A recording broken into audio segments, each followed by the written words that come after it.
자, 이번에는 화면상에서, 그 DLL에서 지우는 것을 한번 해보겠습니다. 그 함수를 delete, del이라고 하죠. del from DLL이라고 하고서, 여기서 지우는 걸 하면 되겠죠. 자, 현재 DLL에 들어있는 것이 1, 50, 2, 3, 14니까 여기서 50을 찾아서 지우는 걸 한번 해봅시다.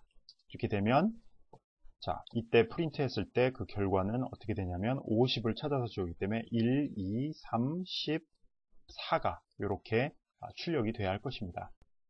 자, 여기선 del from DLL을 한번 구현해 보겠습니다. void에서 del from DLL에서 지울 숫자를 받아오는 어떤 걸 지울 거냐, 그래서 which, 어떤 걸 지울 것이냐를 해서 which로 받겠습니다.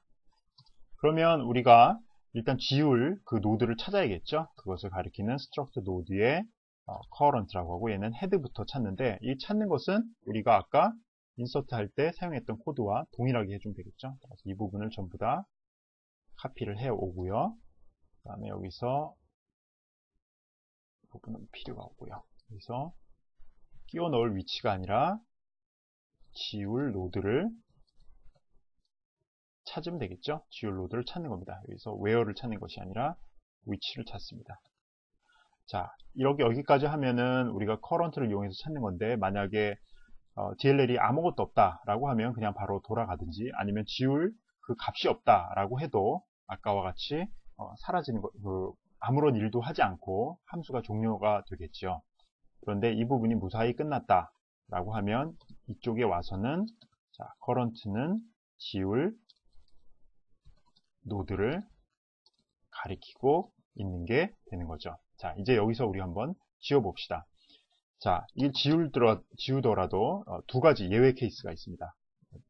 사실 한 가지 예외 케이스죠. 그러니까 전체로는 두 가지 케이스인데, 첫 번째 그 케이스는 뭐냐면은 지울 노드가 불행하게도 헤드인 경우입니다. 헤드가 가리킨 것을 지우면은 헤드 자체가 날아가면 우리가 DLL을 다 잊어버리죠. 따라서 그 부분에 대해서는 예외 처리를 해줘야 됩니다. 즉, if 만약에 지우려는 것이 바로 헤드와 똑같다라고 하면 헤드를 바로 그냥 프리커를 하는 게 아니라, 프리커는 뭐 나중에 하더라도 가장 먼저는 헤드를 우선 안전하게 옮겨놔야겠죠.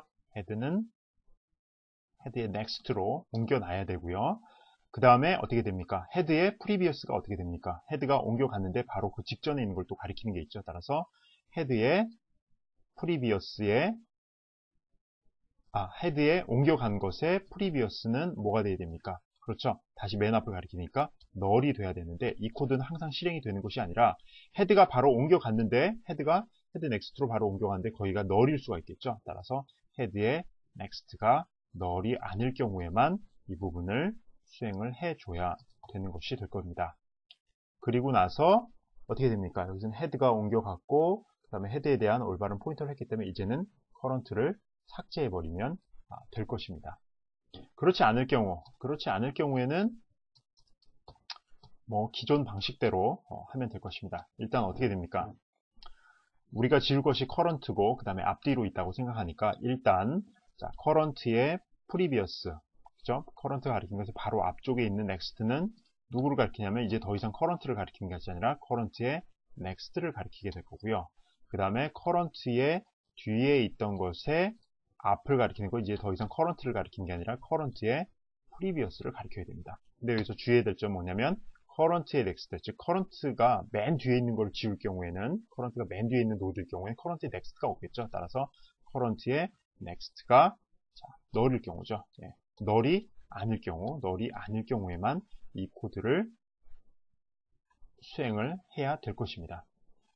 여기서 이런 부분 고려해 주는 게 쉽지가 않죠. 하지만 만약에 이 부분을 고려해 주지 않는다면은 이 null 포인터를 이용해서, 자, 이 부분 current의 next, 만약 뒤가 없는데 거기다 대고 previous를 찾으라고 하면 null 포인트 exception이 뜨면서 프로그램이 오동작을 하게 됩니다. 따라서 이러이러한 부분을 명확하게 여러분들이 프로그램상에 짜줘야 됩니다. 따라서 사실 프로그래밍 하는 거는 어떤 로직을 짜는 것보다는 이러한 여러 가지 예외 사항에 대해서 일일이 코딩해 주는 부분이 굉장히 많습니다.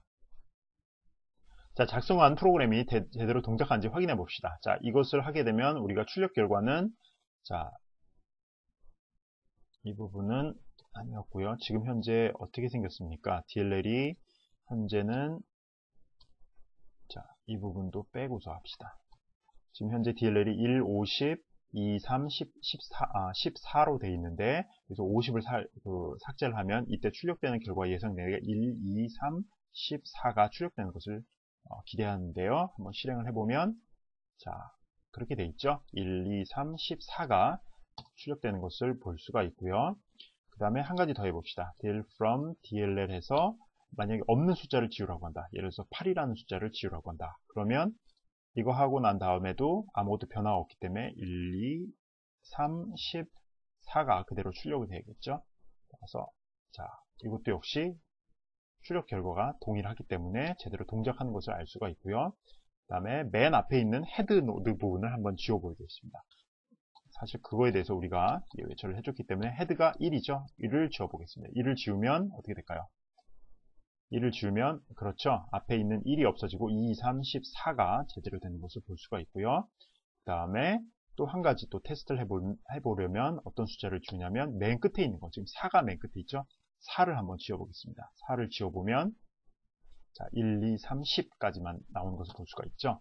따라서 여러분들이 어떤 코드를 짠다면은 그 코드에서 여러 가지 예외사항을 다 프로그래밍 했으면 테스트할 때는 그 예외사항을 일부러 발생시켜 가면서 여러분들이 다 테스트를 해줘야 올바른 코드를 작성할 수 있게 됩니다.